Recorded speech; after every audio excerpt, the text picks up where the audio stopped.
Today we'll be looking at section 1.5, Business Perspective on Artificial Intelligence. This is the final section in this unit, and today we will be concluding the first unit of this course. As part of section 1.5, we'll also look at why we need to analyze data. Does it bring any value? How so? Why do we need business intelligence and data analytics and data science, machine learning, even AI? And how do we differentiate all of these commonly used terms that are often interchangeably used? Now that we've seen what these fundamental definitions are, we're in a better position to differentiate and distinguish all of these terms. To recap from the first lecture, we know that over 400 million terabytes of data is estimated to be circulating the internet every day. Organizations all around the world are keen to capture the value that they can harness from this data. The data that their organization is generating itself, that they're contributing to, and also proprietary and publicly available data sets that are available on the internet. So considering such huge volumes of data, it makes sense for organizations to actually leverage this data to generate and extract meaningful information from. Once hidden patterns and relationships in data are discovered and made meaningful, these insights can be used to design and execute campaigns, optimize existing strategies, devise new ones, and even create new products. Of course, with such huge volumes, it's humanly impossible to analyze manually because of the volume, the size, the variety, the velocity, and so on. And therefore, there is a need to automate this analysis. And for us to be able to reliably extract information that is actionable and actually accurate, we must use robust methods and techniques to ensure that the automation of this analysis and extraction of meaningful information is correct. So, in summary, the abundance of data that's available requires businesses to have a process so that they can bring impact using this process and their data. This impact could be in many different forms and manners. For instance, it could be an increase in revenue or efficiency or performance or growth or safety, or it could be a reduction in costs and or risks. We know that businesses have all sorts of data. So what they essentially want to know in the first instance, what's happened in the past. And this is called a descriptive data analytics. The next stage of analytical maturity, so to speak, would then be diagnostic data analytics. Understand the reason behind an event's occurrence. Why did it happen? Next stage then takes us to predictive data analytics, which is going to tell businesses and organizations what will happen in the future. And this is something quite powerful because it can allow organizations to become proactive rather than reactive because they're getting information beforehand. Of course, there is the question of reliability, accuracy of prediction, and performance. Assess and gauge how reliable a prediction is, but that is a topic for later lectures and videos. The final stage in data analytics is prescriptive data analytics, which essentially tells companies what can be done. So if an event has happened, we know why it's happened, what's going to happen in future, what's going to happen in future. Now we're in a better stage to prepare for this event that hasn't happened yet. And prescriptive data analytics can tell us what to do about it. Let's differentiate these conflated terms for this process. Now we know what data analytics is. It's a systematic analysis of data to discover and interpret meaningful information in data for effective decision making And we know that it has four types or four stages. It's descriptive, diagnostic, predictive, and prescriptive. What's happened? Why did it happen? What will happen in the future? What should we do about it, or what can be done about it? How does this relate to what we've already seen in previous videos and lectures related to data science, machine learning, and artificial intelligence? Data analytics, we can look at it in a way that it's subsumed by data science and data mining, because all three of these are approaches to extracting insights from data using multiple different types of methods and techniques. Data science on the left hand side here, as we saw in previous discussions, is a process of selecting data, exploring, visualizing, and building models on large data sets to uncover hidden patterns and make predictions or forecasts. And these insights and forecasts and predictions can be used to design services and products, as well as optimize strategies, etc. Machine learning, on the other hand, on the far right, is a field from artificial intelligence, which facilitates us with statistical algorithms that are able to learn from data, extract or fit a model to the data, and then predict and forecast without explicit instructions. And we saw that there were different types of machine learning, including supervised, unsupervised, semi supervised, and reinforcement learning. So let's look at what companies are looking for when it comes to artificial intelligence. In other words, what are some business perspectives on AI goals?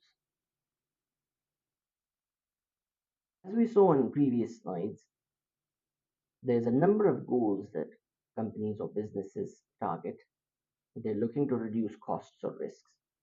They're looking to improve or increase revenue, growth, efficiency, safety, performance, quality of service or product.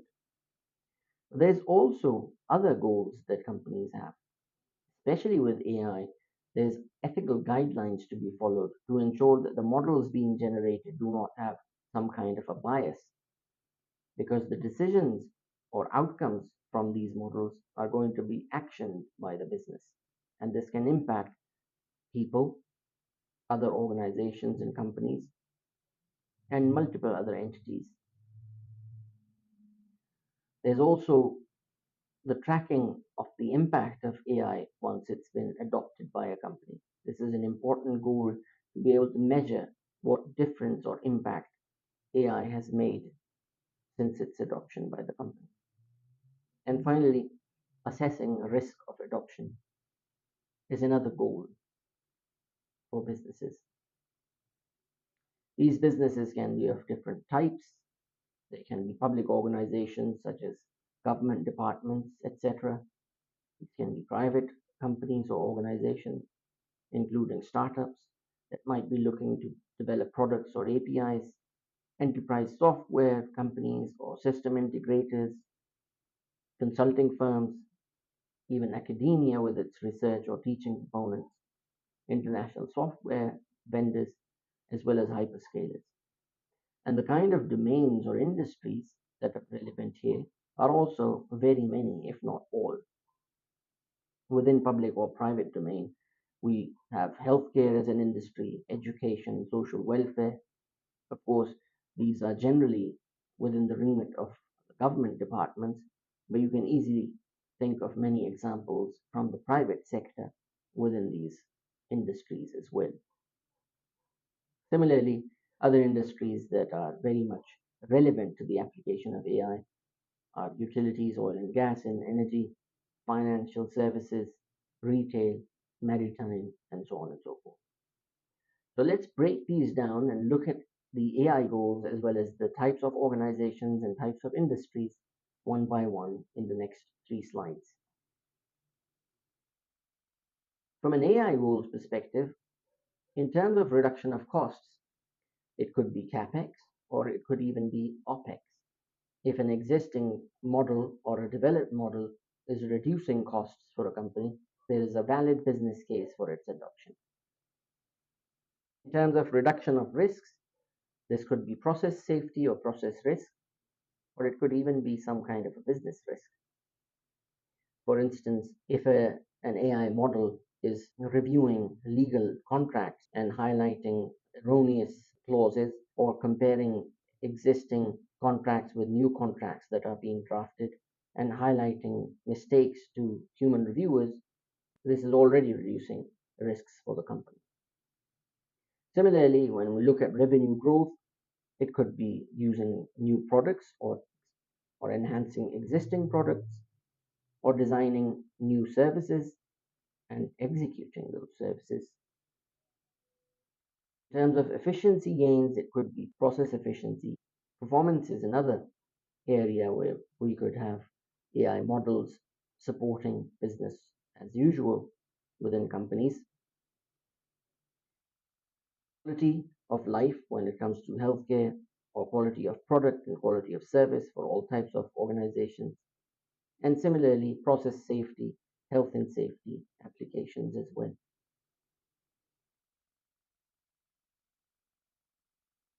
Focusing on the businesses and organizations, then public organizations, including government departments and ministries, are keen to uplift citizen experience in the interaction of the citizens with the government services, to track the performance of the services in the citizen journey. This can go on to improve quality of life for the citizen and general well-being. Academia are leading research and development in new methods within AI, machine learning, data science. Startups are looking to create new products, APIs. Consulting firms are facilitating adoption of AI for a host of different types of clients. System integrators are executing the transformation and of this AI adoption. Hyperscalers, for instance, are regionalizing data centers to comply with regulations and residency of data for AI at scale in the cloud. And international software vendors are packaging up accelerators, integrating AI and offering those to their customers. The reason why we're looking at these different types of organizations is for us to then consider the different types of roles that exist within the AI industry later on and be able to make an informed decision of where this role sits well and whether it's the right role for you. Not only do you need to find the right role for yourself, your talents, your passions, your interests, and your skill set, but also you need to be able to find the right type of organization where you would like to contribute with your skills. Finally, looking at industry and domain focus, a third factor that you need to consider when you're pursuing roles in the AI industry is what kind of industry would you like to be working in? Whether you have a previous expertise in some kind of a domain that would come in handy if you develop skills in data science and apply those for a particular organization.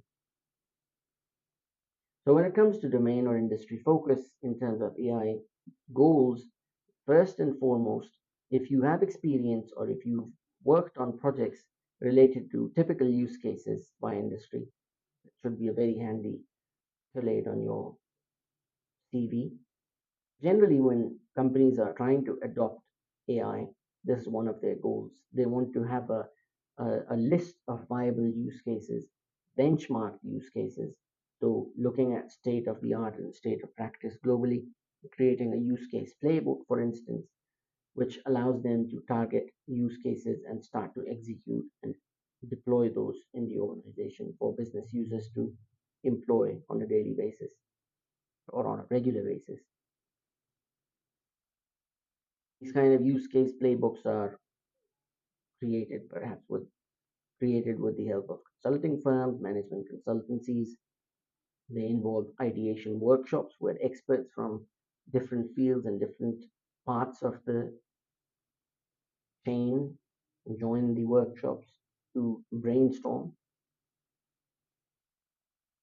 Then, once use cases have been collected, a feasibility study is generally done to understand the complexity and time to value of these use cases to be able to decide which use case needs to go into prototyping for a proof of concept first.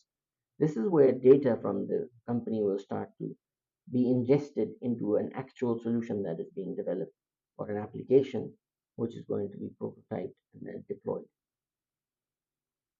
The POC or proof of concept prototype generally has to be validated. And if the results are valid and there's sponsorship, then the MVP stage starts.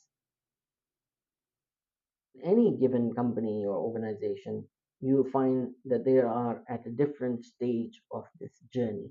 Either they're looking for use cases or they're going through designing data or AI strategy for their organization, or they're benchmarking against global standards, they're ideating or they're prototyping POCs, or they're developing and deploying MVPs. And the most sophisticated and advanced, or let's say mature organizations, will have DevOps or machine learning operations deployed within their technology infrastructure and data architecture, so that all of the various applications and models that have been developed using data science and AI are being maintained and monitored on a regular basis using this pipeline within a continuous integration, continuous delivery CI/CD pipeline to be able to monitor performance drift and decay and prevent that. Remember, we saw what organizational perspectives on AI goals are in terms of increasing or reducing growth, revenue, or costs and risks, respectively. The different types of organizations with the different goals, whether it's an academic organization or a startup or a software vendor, etc. And then we also saw the different types of industries and what their focus are in terms of use case ideation, benchmarking, and then prototyping those use cases to be able to maximize and leverage the data that they hold, as well as the data that they are procuring. So how do businesses actually go about implementing AI and data science within their organization? To understand that, let's look at a typical org structure. This is an illustrative structure, of course. At the top, you have management, which might include the board, the chief executive officer, the chairman of the board, or the president, etc.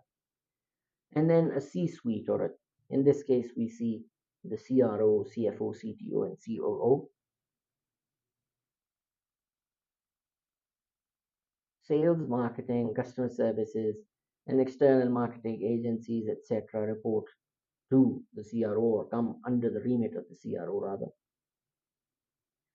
Accounts, human resources, legal department, etc., would, in this example, fall under the CFO. Development, research and development, information technology fall under the CTO here. And then procurement, supply chain, production, distribution fall under the chief operating officer, the COO in this case. So considering the aforementioned AI goals as we saw in the previous slides, what's the overarching objective here for any business to consider AI adoption? Well, AI adoption will lead to growth, will lead to revenue generation, perhaps monetization of their data sets, increasing efficiency, streamlining the business, and so on and so forth. If they're pursuing growth, what do they need to consider to, and where do they start? Do they update their existing strategy to align all of the typical business functions internally and or externally? And is that everything that they need to do? Well, no. Including strategy, there are six other things that companies need or organizations need to look at. Policy, strategy, of course, as we've mentioned, people, process, technology, data, and AI. Remember these seven facets. Policy defines what kind of regulations and policies at the governmental level or even global level, depending on the size of the organization, what kind of regulations and policies are impacting the business that they need to be mindful of. The strategy needs to align with this, and they need to understand what the existing overall organizational strategy is and how to align it with AI and data. People, what's the organizational structure? And is it ready to adopt data already? Is it ready to adopt AI? Process, what updates are needed to the business processes to incorporate AI? Technology, is the existing technology stack capable? What upgrades are required to the data architecture to enable AI adoption? And then, of course, data and AI. What data exists already? What do they have? What do they not have? What needs to be brought in? To what degree are they currently using their data for decision making? Do they already have a single source of truth? What existing algorithms or models or solutions or applications are in place for them to leverage their data for business optimization using AI? These are very important 7 facets that you always need to think about when you're looking at any company or business. Because as a data scientist, and we will see this later on in other units, you need to be aware of how the structure of the organization works, where the decision makers are, and how to influence with the right kind of TOC outcomes to be able to secure sponsorship and funding go aheads for MVP deployment as well as operationalization of your models. It's as important to know the scientific method and the technical detail and the skill set as a data scientist as it is to be able to understand the business and socialize and influence your colleagues so that you can contribute in the streamlining of business with adoption of valid AI applications.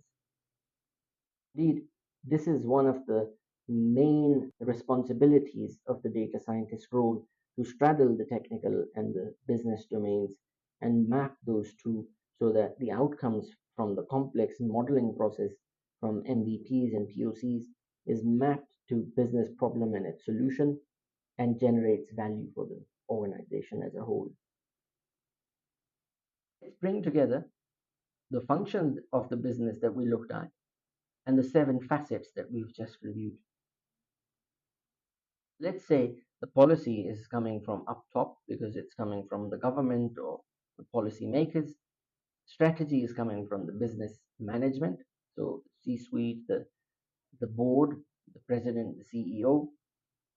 The people are the main responsibility of human resources. The process comes under the chief operating officer, so to speak.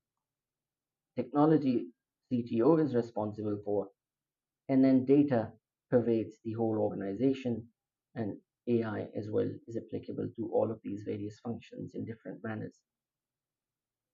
Let's streamline this once more because when it comes to these 7 facets, it's really the policy and strategy which belongs to the top management and technology that really is under the remit of the CTO. Everything else pervades the entire organization. So let's revisit this. Policy coming from up top, perhaps the government, etc. Strategy is within the remit of the top management, including the C-suite. People exist everywhere, and when org structure needs to be revisited as part of an AI strategy or a data strategy, we'll have to look at the entire organization and not just human resources. Human resources might be able to provide some information, but it's generally the business functions that will give us this information and data. Process, again, pervades the entire organization. You'll have sales processes, marketing processes. Similarly, you'll have procurement processes. You'll have supply chain or production distribution processes, etc. Technology, as I mentioned, is under the remit of CTO, so let's leave it there. Data and AI, again, data exists in every part of the organization. More often than not, there are data silos within departments. And when we're developing AI solutions or data analytics applications, we generally have to ensure that data is flowing freely through the organization so that it comes into the application that is serving the business. And this is something that comes under the formulation of data strategy and AI strategy, which we will look at momentarily. One possibility could be that the organization goes ahead with some restructuring of their organization structure and add another unit perhaps under a chief data officer, CDO, or a chief digital officer, or even they might decide to call this new role a chief AI officer. And under the CDO or CAIO, they might decide to put the data science and AI function, data modernization function, which might include data governance and management, as well as business intelligence units. If you remember the seven facets, people is just one of the seven a company needs to be considering in order to adopt AI optimally. And indeed, when companies do shift strategically to adopt AI and make changes in their organization at all levels, including people, process, technology, data, AI, as well as policy and strategic shifts and alignments, there are more often than not new roles that come into being under new units, such as the example that we see on this slide. So let's take this new substructure that we've proposed and move into looking at what kind of roles would come underneath this new unit. And of course, companies might decide not to have a separate unit, but to embed this component or this functionality in various departments. But this is a conversation for the next unit. So let's look at some roles in AI. And for now, we just take the example of this additional unit under the CDO or CAIO. And now there are vacancies being created to hire new people. And that's where our interest lies for this course as well. Remember, this is a preview from the next unit, and we will be looking at this again in much detail and more context. From left to right, we see technical skill set moving into a business acumen and skill set. And underneath, we see a number of roles with data engineer and machine learning engineer being more technical, with data scientists and analysts being more towards the center, and then business analysts being completely to the right, related to business acumen and understanding. Some of the skills are specified here. For instance, a data engineer builds data pipelines, organizes data, ingests data, helps with the creation of single source of truth, as well as deploying models in the CI/CD pipeline. You can see over here, data engineer in blue is giving us this region: databases, data pipelines, a bit of ML ops, deployment, etc. Machine learning engineer, on the other hand, lies data models, connects data science and data engineering, is well versed in mathematics and models, and deals with the deployment of models more comprehensively than an engineer, and is responsible for the development and maintenance of machine learning operations pipelines, the ML ops. Here we see ML engineer in red, and that's the kind of space this role occupies. So we see very little database involvement, a bit more with the pipelines, fully responsible for ML ops and deployment, much more involved than the engineer, but they're working together. Statistical modeling, quite significant involvement as well, inferencing, a bit of experimentation, supporting the data scientist.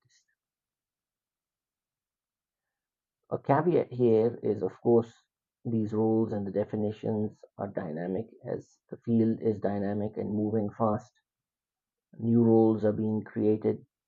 So this is just an illustration to enable us an understanding of what kind of roles exist in this space. Moving on then to the data scientist. This role is responsible for the creation of data models and interpretation of data, evaluating and improving and enhancing results from the models, extracting business value from this work so that it can be actually mapped to a business problem and solve that problem for the business users.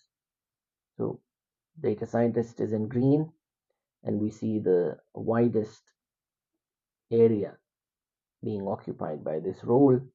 If we start from right to left, We have very little MLOps and a bit of deployment, but mainly statistical modeling, fully responsible inference, experimentation, reporting significantly involved as well, building the narrative and storytelling to the business stakeholders, as we can see here.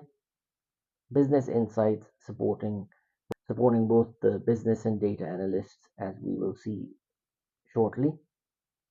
And finally, a bit of data visualization as well.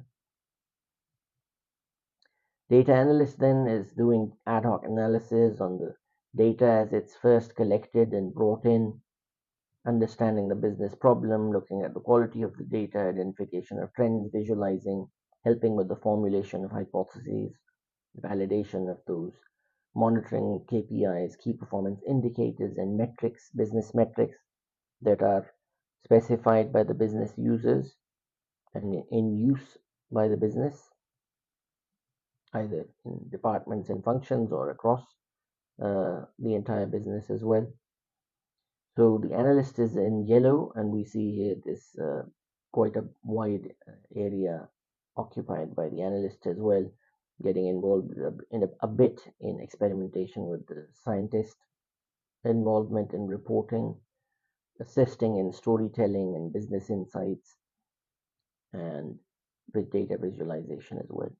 Finally, the business analyst, which is a completely strategic role focusing on the strategy, the business, meeting with the stakeholders, understanding the business problem, plays an instrumental part with the data analyst in the beginning of the engagement, especially, but also throughout as new data and domain questions pop up while work is being done on the models.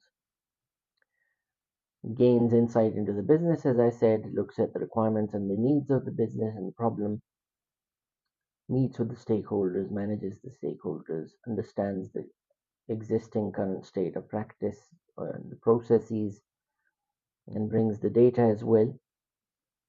And we see the space being occupied by this role, assisting with the reporting and storytelling, fully involved and responsible for business insights, very little data visualization when it comes to business charts, and so on and so forth.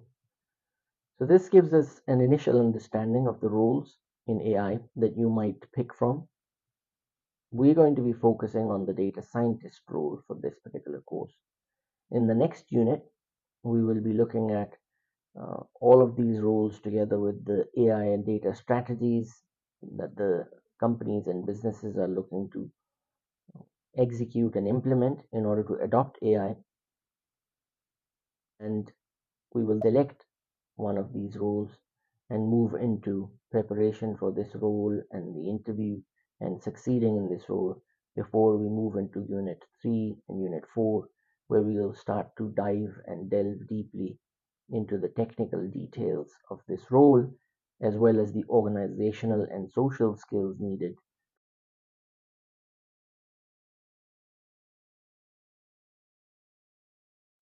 Also, remember the 7 facets: policy, strategy, people, process, technology, data, and AI. Very important for us to understand how organizations are adopting AI and what kind of roles are being developed within, so that we can target the right kind of industry, the right kind of company, and the right kind of role to pursue a career in the global AI industry.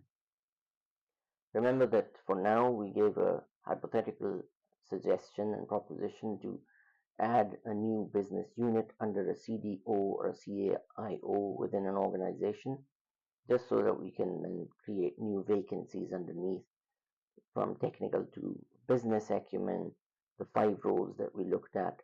This was a preview for you from Unit 2, and we will be looking at this again in depth. This brings us to the end of Unit 1. I hope that you've enjoyed and learnt from this unit, and I look forward to seeing you again in Unit 2. Thank you.